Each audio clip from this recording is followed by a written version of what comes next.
Hello Herman, how are you doing? I'm doing good. Are you here in Milan for tourism or just for fun? Or Fun and promotions. I see. Well, actually, you've been away for some time now. Could you sum up what you've been doing with the band and with yourself in the past 4 years or 2 years, depending on how we count the band's life and what they've been doing? So I guess we finished touring for the last album in December 2009. Since then, we started straight away the 1 month after, was in early 2010, January. We already started working on the album. We started off in California, and then we have a change of singers, so we had to find a new singer. Working on the album, I actually came to Italy twice since during in the that meanwhile. time. Yeah, actually during that 2 years, I actually came to Italy quite a few times, twice, for guitar clinics for Ibanez, and then for a big tour of guitar clinic for like a week in Italy. So that was fun. And now we finished the album, amazingly, 2 years later. Yeah, it took some time. Yeah. Well, actually, in these fast-living times and such, being kind of away from the scenes for 3 years, weren't you afraid that people will forget about Dragonforce? Well, hopefully, and I believe our fans are not trendy music fans, that if they will, in a few years' time, they will change style and listen to something completely different, like pop music or I don't know what else is coming out next. Neo-melodic Italian. Non-melodic, more kind of different kind of music. But I think important for us, Dragonforce, deliver the right music at the right time, and not trying to rush something to catch on, to be trendy on the bandwagon or a scene. So it's not like we just made an album which is trendy and go rah rah rah. I see. Well, actually, given the fact you said the new album is not sounding rah rah and death metal, what did you find in Marc different from all the other singers that tried out with you? That's a good question, actually. There were many great singers, and I think what Marc stood out in was, apart from obviously be able to sing well and all that, he's very easy to work with in the studio, in a live environment, to learn, and he's a really fast learner. So it's very important for us in what we're doing that someone new coming can learn so quickly, because when I booked the first show for him, I told him, in a few months you're going to open for Iron Maiden at a sold-out show, and that will be your first show. So it was I had to put a lot of faith on him, actually. I see. And well, I think I shall say I listened to the album. I think a lot of power metal fans would be even more happy with Dragonforce as it is now, because it sounds a lot like the really classical power metal singers like Kai Hansen and such. There's a quality to that appeals, I guess, to the old school power metal fans too. Were you struck by him singing like that? Yeah, when I first heard his first audition, it reminded me a little bit of Michael Kiske sound on it, and I thought that was cool. He sounded through the Fire Flames like a little bit Michael Kiske. And later on, we discovered his voice and found what he can sing, and we realized he can sing low all the way to really high pitch, like Rob Halford kind of screams and things like that. So that was cool. And on the new album, we made the song more kind of diverse and be able to explore and use the voice that he has. So like songs like Seasons, Give Me the Night, which got different kind of feeling, and Cry Thunder compared to like Holding On, Fallen World, which is more classic Dragonforce style. Yeah. Fast, yeah. And what have you been doing? Yeah, you told me you've been twice to Italy for guitar clinics and such.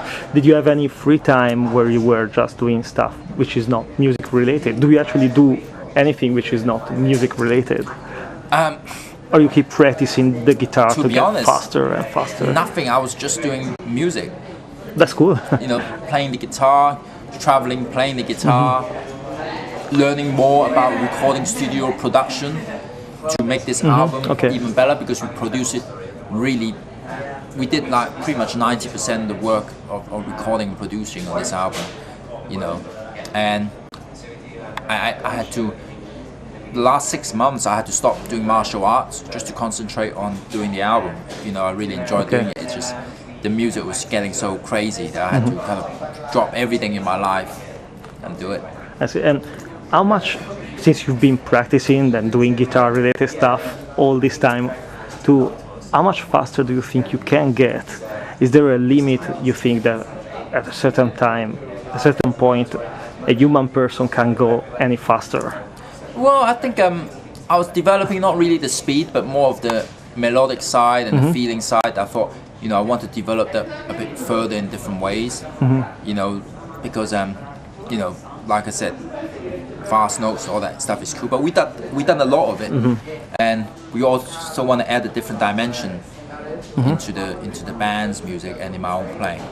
Well, there is another very different song from what we are used to, which is the final song on the album, which is Seasons, in the acoustic version. Was it fun for you to arrange that in an acoustic version?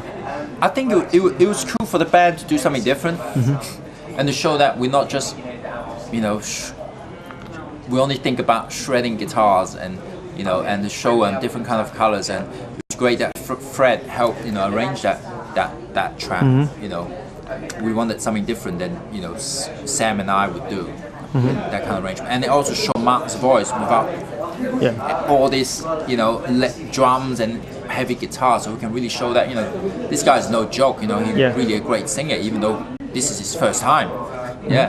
Do you think you could arrange other Dragonforce songs into acoustic stuff? Have you tried? Have you ever tried? We haven't really tried before, but now we saw that was a range. I mean, I think it's possible if we sat down and actually really look at certain songs, it can be a range. Yeah. So would you consider an acoustic Dragonforce tour? No. Okay. No way. That would be boring. Well, I guess, a bit of acoustic set. Oh, well, okay. Let's just have the electric stuff on the stage and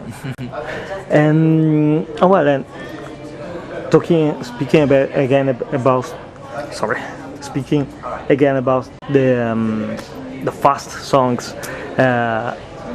Fallen World is presented as the fastest song which Dragonforce has ever played. So where do you go from then for the next album or the such? You know, if you keep putting out such fast stuff, and I'm not just talking about the guitars, but you know, the keyboards are really totally linked to the guitar, and they are very fast too. It's an overall fast song. Yeah, that's right. I almost forgot. There's lots of keyboard, guitar, dual harmonies where to practice learning, rehearsing together. I don't know. I think next. Hard to say, but I'm sure we'll expand further with more styles, and there'll still be fast things and different kind of things.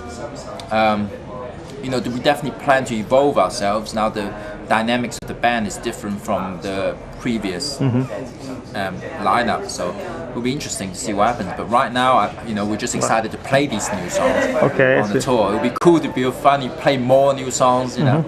Do you still see them as new, given the fact that some of them maybe you wrote them 2 years ago? Are you still feeling them as new, or are you already thinking of new stuff you want to produce and create? A bit of both. We already thought about maybe how we're gonna do the next album, but this one, you know, these songs are new to us until we start playing them a few hundred times on tour. They're still new. So after a few hundred times, they start feeling older, and it's time to create a new album. I see the point. Well, maybe it was. But you know, weird enough, I'd never get bored of playing Valley of the Damned. You know, even though we haven't had it recently on the set, I know it will come back. You know, it's some songs you just don't get bored of playing. I see. Okay, I see. Well, I guess it's thrilling to be able to pull it off every night. It's not like you're playing two strings and you can think about something else while playing. So, well, the Dragonforce name has been linked for a long time with the Guitar Hero video game, and while you were away, so to speak, the game has disappeared off the radar too. So people have forgotten about that, not about Dragonforce. But so, and that was, I remember, a huge way of promoting not just Dragonforce, but guitar-based music. What do you think is good nowadays in 2012 to promote music like that? There was a big breakout, you know, Guitar Hero, everyone wanted to play rock, to see rock bands and such. I think there's nothing better than doing a real live gig.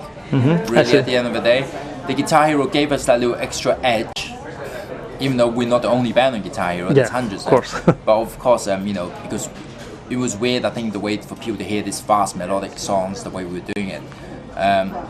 But I think there's no substitute on playing a good show, delivering an exciting live show, and hopefully, you know, that's the approach of how new bands would do it. And I think on this album, the way we approached it, we actually gone backwards. Not backwards, but we've gone back in time of how we first started the band. So on this album, we jammed the new songs. Before we finished recording, we were already playing the songs in rehearsal, you know, working out, so get the real feeling and trying to get the feeling of the whole band and then transfer it into the album. I think that's one of the big difference on this album compared to the previous one. Is the previous one we sat there, we wrote the song, we recorded straight into the studio and then went to tour. It lacked that energy that's on this album where we just don't care, we just want to rock and play the metal songs.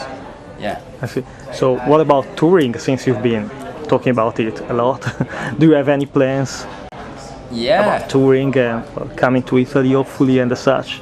So we start the world tour a few days after the album comes out, and that's going to roll into America first, and then we'll be back in Europe in around September. We'll be back in Europe. I know there'll be South America, probably Australia, or I don't know, and all that, Asia, and you know, I think we'll be in Italy around September, October. So that would be cool. You know, for a few shows. So hopefully the fans get to see it, because I think they're really gonna like the new show we're gonna present them. I see. Well, so I'll be seeing you again. Sometime soon. Well, I guess I'll ask you everything I wanted to know about the album, a bit of yourself. So, well, can you say just hello to Italy or whatever it's on your mind? Okay. Hi to all the fans in Italy, and so as you know, we finally finished the new album, The Power Within, and we can't wait for you to hear it. You know, I think all the fans out there, Dragonforce fans, or if you don't like us, you know, check it out. I think you're really gonna like the new album and the way we have really diversified and expanded the Dragonforce sound. So go check it out.